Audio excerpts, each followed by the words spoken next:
Alors c'est une étude annuelle, qui sera annuelle, mais qui est une première édition cette année, qu'on a fabriquée avec la Fondation Palladio et Business Immo. Les équipes d'EY ont étudié les 8 grands secteurs d'activité de l'immobilier, qui sont une industrie de l'immobilier et de la ville, puisque tous les dirigeants se retrouvent derrière cette bannière de fabriquer la ville. C'est un des premiers enseignements, c'est que les architectes, les ingénieurs, les constructeurs, les promoteurs, ceux qui font de l'asset, l'habitat social, les directeurs immobiliers, l'ensemble des 100 métiers qui se retrouvent dans ces 8 secteurs se voient bien ensemble pour fabriquer la ville. Ils pèsent 10% du PIB français, ils sont 2 millions, un peu plus de 2 millions en France, c'est donc la première industrie française, de très loin, devant l'agroalimentaire, devant le tourisme.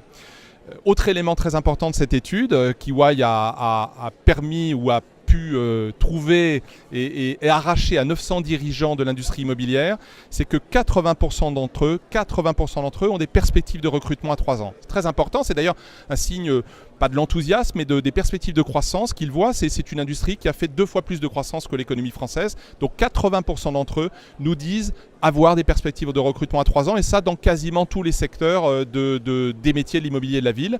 Et enfin, les aptitudes et les compétences qu'ils recherchent sont bien sûr dans l'ensemble de cette variété de métiers, mais ce sont surtout des aptitudes et des compétences que je vais appeler d'entrepreneurs de l'immobilier et de la ville.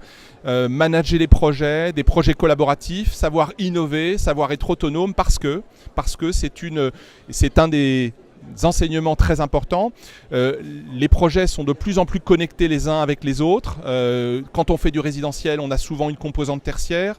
Quand on est sur un projet d'équipement public, par définition, on le met dans une ville qui est de plus en plus intelligente, connectée, parce qu'il faut être soucieux d'innovation. Tout se transforme beaucoup par l'Internet, par les réseaux sociaux. Et donc, il faut ces qualités d'aptitude, d'agilité.